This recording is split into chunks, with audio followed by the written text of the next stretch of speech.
So continuing on where I left off, talking about speed and how the gradient of the distance time graph shows the overall speed increase and the overall change in speed. As you can see here, graph speed is quite constant, and then completely stops. It shows that it stopped running. So different to speed, velocity measures the speed as well as the direction in which someone is going, and because of this, acceleration and deceleration can be shown on velocity time graphs and also acceleration time graphs, which is what this graph here shows. So it can show the acceleration to start off with, and where the line is straight is zero acceleration. It doesn't mean that they have stopped. Sorry, Siri just heard me. It's zero acceleration. It doesn't mean they have stopped, like in the distance time graph where it says they're stationary. It just means they are not accelerating any more than they are. So the point of speed which they get to through this acceleration is where they are constantly at there. And likewise with the negative acceleration or deceleration, they decelerate, meaning they lose speed, but doesn't mean they come to a stop. It just means that they are not going as fast as they were here. So velocity time graphs are a pretty useful way of measuring basketball players. As in basketball, there is a lot of stopping and starting, and so the importance of being able to accelerate quickly and slow down quickly and change direction and keep accelerating is really important. So using velocity time graphs is a good tool in order to measure the acceleration of elite players and how quickly they can accelerate, and how we can use that in our numerical model to show the ideal level of acceleration and how quickly we can move in the planes of motion, our linear motion. So I did have a short slide explaining, well, not explaining, had a couple pictures of a basketball player in a defensive stance and players off balance. This was to describe stability. However, I think the slide, I either didn't take the PowerPoint or the slide is deleted, so I'm just going to speak about it. So stability is an athlete's ability to stay balanced when under different motions and forces, when their center mass is offline with the center of gravity, and it's their ability to stay stable during this. Now, stability is increased with more contact points on the ground. So the more points, so if you're standing on 1 foot, you're going to be less stable than if you have 2 feet on the ground, or if you have all 4 limbs on the ground, you're going to be more stable if you only have standing on your feet. So more contact points, more stability.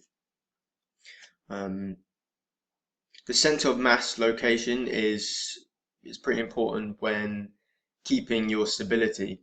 When the center of mass is lower to the ground and in line with the center of gravity, a performer will have more stability, being low to the ground means they have more stability than if your center of mass was off balance. You're on 1 foot, kind of leaning to the side. That means your center of mass is off the line of gravity. As you're leaning to the side, you're kind of off balance. Your stability is going to be pretty low. Someone can just kind of nudge you or shove you a bit, and you will probably fall over. So stability is pretty important in basketball, and being able to measure a player's stability is important.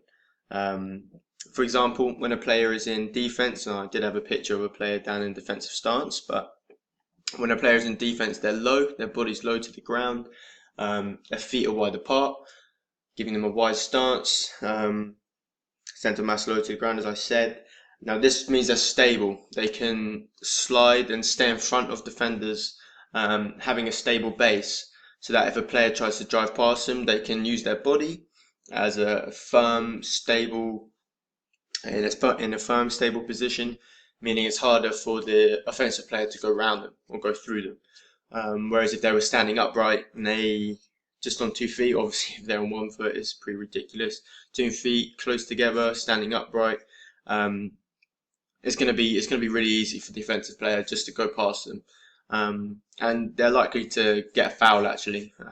Standing up straight, they may try reach, use their hands, not use their body, which is how you play good defense in basketball. And yeah, so being able to stay in a low position is key in playing defense. And from a young age playing basketball, you're taught sit in that position. You know, you do wall sits, you do defensive slides for minutes and minutes when your legs are killing you, because you're sitting down in that position, because it's so important in playing good defense. And as many good coaches say, offense wins games, defense wins championships. So it's really important. So being able to measure the stability of a player is important, because then we can show and use it in our numerical model and say that being able to sit down, center of mass, low, sit down in that position is key, really key.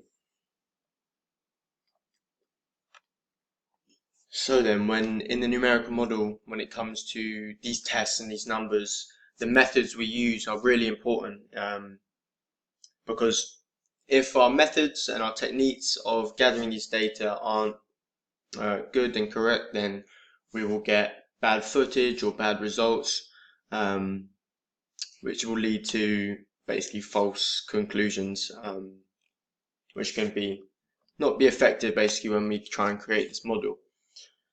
So when it comes to force, one of the best methods to use is a force plate.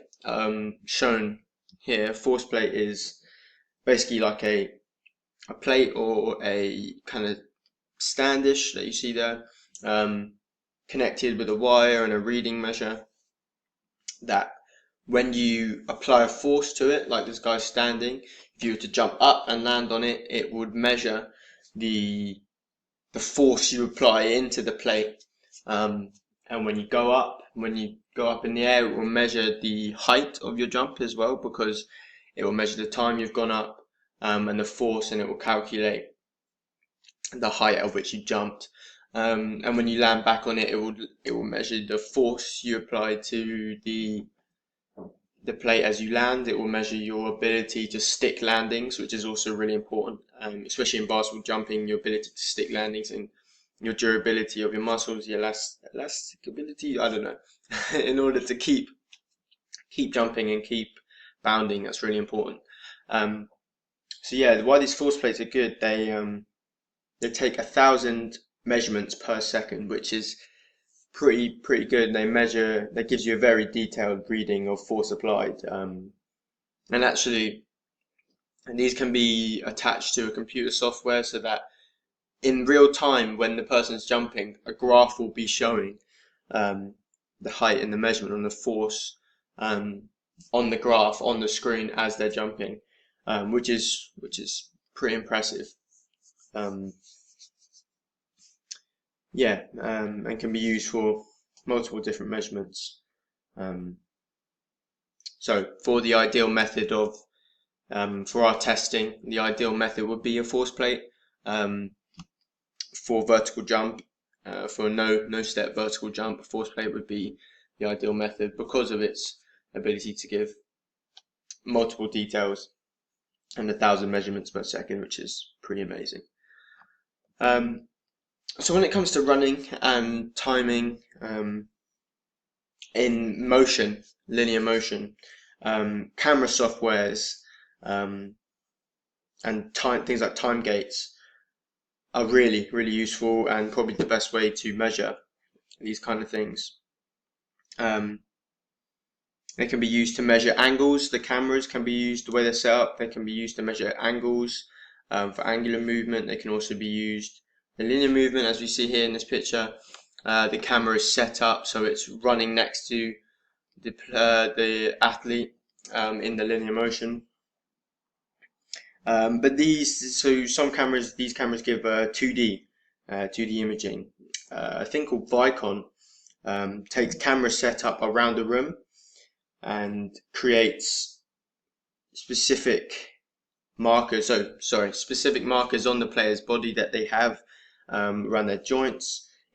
These cameras will see that and they'll pick it up, and it'll all run to a computer system where it creates a 3D model within the computer system of what the person's doing in a real life situation. Now, this is a great way to measure motion, to measure the angles of movement, because it's all there in your computer screen, and you can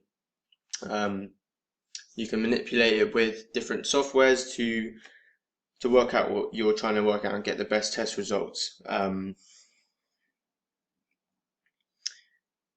So it helps. It relates to the performer in real life, in real time, in 3D. Now, when it comes, going back to the 2D cameras, when it comes to the setup in order to film and measure, the camera setup is crucial, because like we said with the earlier, if the setup and the methods aren't correct, then we'll get bad results, and then therefore we'll get bad conclusions. So the setup is crucial. Things like the height of the camera, whether it can see the whole length of the run or whatever you're measuring, the whole body is very important. The settings, so things like the high, whether it can slow the footage down. That's really important so that you can get accurate readings if you're timing. So fast frame rate, which means you can slow it down. The lighting is very important, because you may get blurry pictures or you may get dark pictures, depending on the settings you've used. So the lighting mixed with the shutter rate of the camera, getting that balance between the two. Now, the shutter rate is how fast it clicks, how fast the camera takes pictures. So I think that's also the frame rate, actually. Does it take a picture, or does it take them really quickly? So the quicker the photos, the more crisper and the more less blurs really on the camera you get on the pictures. But with the faster cameras, you've got to get the lighting right, or else your pictures will be dark and it'll be hard to see and measure what you're trying to measure and what you're trying to test. Now, the camera positioning itself, again, is really important. It all depends on what you're measuring, but either way it's important. So for example, if you're measuring a run, then the camera positioning, it would be good for it to get the whole length of the track, or like in this picture, having a camera on a track that runs next to, in the same line of movement, or next to the runner. That's pretty good, because then you don't get a thing called perspective error. Now, perspective error is when the camera is set up at an angle, which means you see it at a different angle, which can make your measurements off. So when measuring angles, you want the camera to be straight on so that you get the most accurate reading of the angle. Whereas if your camera is offset to the side, then you may get wrong measurements of angles and things like that. So the actual camera positioning, you want to make sure that the camera is level, it's not tilted to either side, or it's not rotating to either side. You want it level and in line with what you're measuring, whether that be a stretch for angular or the sprint. So this camera, no doubt, is in line with and level with the runner. If timing running is what you're doing, using time gates as shown in this picture here,